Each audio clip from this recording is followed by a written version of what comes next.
সালামু আলাইকুম। আজকে আমরা চলে আসলাম কাতারের দোহায় আলবিদা পার্কে।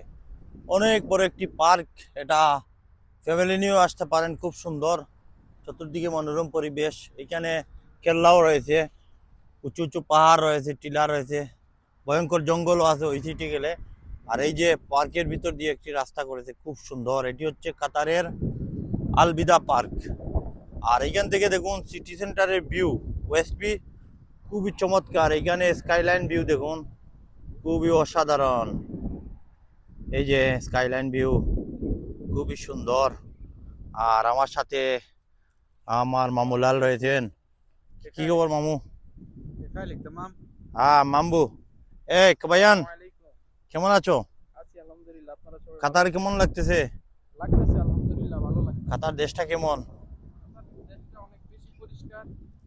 আর কি গরম এখনো শুরু হয়নি। কাতারের রোজগার কেমন হচ্ছে? ভালো। ভালো হচ্ছে আলহামদুলিল্লাহ। কয়দিন আচ্ছা, হলো আসছো? কয়দিন আসছি হলো আসছো? আজকে 16 দিন হয়েছে কাতারে। আমি আসছি বাংলাদেশ থেকে। আচ্ছা, সিটিজেন আপনার হইতে পারছো এখনো না? আপনি তো শুনছি এই ইয়েতে কাজ পাইছেন একটা, এই কিসের, এই ফ্যাক্টরিতে। হ্যাঁ, হ্যাঁ সানায় একটা ফ্যাক্টরিতে ভালো কাজ পাইছে। তো মামুর জন্য দোয়া করবেন। আর আমরা এখন এই রোডটি ক্রস করবো। এই রোডের সিটিজেনশিপ কার্ড পাইছেন কাতারের? রোডের দৃশ্য দেখুন, খুব সুন্দর। এই যে খুব সুন্দর কার্পেটিং এখানে। এই যে অন্যান্য দেশের চেয়ে একটু ডিফারেন্ট এখানে রোডের দেখুন, রেড কালার রোড রেড অনেক কালার। সুন্দর। হ্যাঁ, আর এই যে এখানে পাথরগুলো খুব সুন্দর লাগতেছে, এইভাবে খেজুর গাছ এখানে।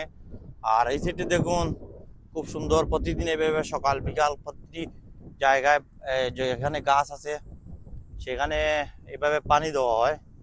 এই যে খুব সুন্দর, প্রতিটি জায়গায় এরকম যত জায়গায় এই দেখবেন গ্রিন আছে, এরকম পানি অটো, পানির সিস্টেম।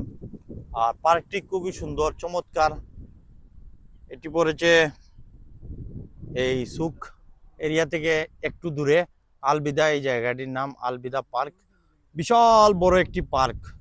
এটি ঘুরতে হলে অনেক টাইম নিয়ে ঘুরতে হবে। আর এখানে দেখুন, এই যে খেজুর গাছ, খেজুর গাছে কি সুন্দর খেজুর ধরেছে। ওরা এই জালি দিয়ে রাখছে যাতে নষ্ট না হয়। এই যে এখনো কাঁচা রয়েছে, পাকে নাই খেজুরগুলা। মামু, খেজুরের সিজন জুলাই আগস্ট মাস হয় না? হ্যাঁ, জুলাই আগস্ট মাসে পাকে। এই খেজুর, সময় 40-45 ডিগ্রি সেলসিয়াস, হ্যাঁ, ফিল লাইক 50 থাকে। 50 থাকে। এই হ্যাঁ, সময় খেজুরগুলো পাকে। তো আমরা এখন ওই দিক দিয়ে যাব। সামনে আরো অনেক সুন্দর সুন্দর জায়গা রয়েছে এই পার্কের ভিতরে, ওইগুলা ঘুরবো। আমরা আজকে ঘুরতেছি অনেকক্ষণ ধরে। আমরা মূলত এখানে আসছিলাম ঘোরাঘুরি করতে, একটু ভিডিও করব, ব্লগ করব ইউটিউবের জন্য। আর এখানে পাশাপাশি আপনাদেরকে ফেসবুকেও দেখাচ্ছি। এই যে খুব সুন্দর রাস্তার ভিউ দেখুন। এখানে প্রতিটি রাস্তায় এরকম খুব সুন্দর সুন্দর লাইটিং, ইউনিক। এক এক রাস্তার লাইটিং এক এক রকম। আর এই যে সারিবদ্ধভাবে রয়েছে এখানে খেজুর গাছ, খুব সুন্দর। এই যে খেজুর ধরেছে প্রতিটি গাছে। কিছু কিছু জায়গায় এরকম খোলা জায়গা পাবেন এরকম, আবার কিছু কিছু জায়গায় ওই সাইডে গেলে জঙ্গল পাবেন। একদম রিয়েল ন্যাচারাল মতো ফিল পাবেন। কিন্তু এগুলো আসলে ওরা বানিয়েছে ইয়ে আর্টিফিশিয়াল। এগুলা আগে ছিল না, ওরা বানিয়েছে মানুষ যাতে ন্যাচারাল একটা ফিল পায় এই পার্কের মধ্যে এসে। কারণ যেহেতু মরুভূমির দেশ, তাই এই ওরা নিজে থেকেই বানিয়েছে। যাই হোক, এখানে বিকাল হলে মানুষ সাইকেলিং করে, ফ্যামিলি নিয়ে আসে, আর অন্যান্য অ্যাক্টিভিটিস করে। পার্কের মধ্যে ফ্রি জিমও আছে, সব কিছু পাবেন আপনারা এই পার্কে আসলে। আর এখান থেকে সমুদ্রের ভিউ পাবেন। ওই সাইডে হচ্ছে সমুদ্র, পুরো এরিয়া কাতারে সব জায়গায় চতুর্দিকে বিস্তীর্ণ পাবেন সমুদ্র। আর আজকে খুব সুন্দর ওয়েদার, বাতাস ঠান্ডা মৌসুম আজকে। তো যাই হোক, আমরা সামনের দিকে যাচ্ছি।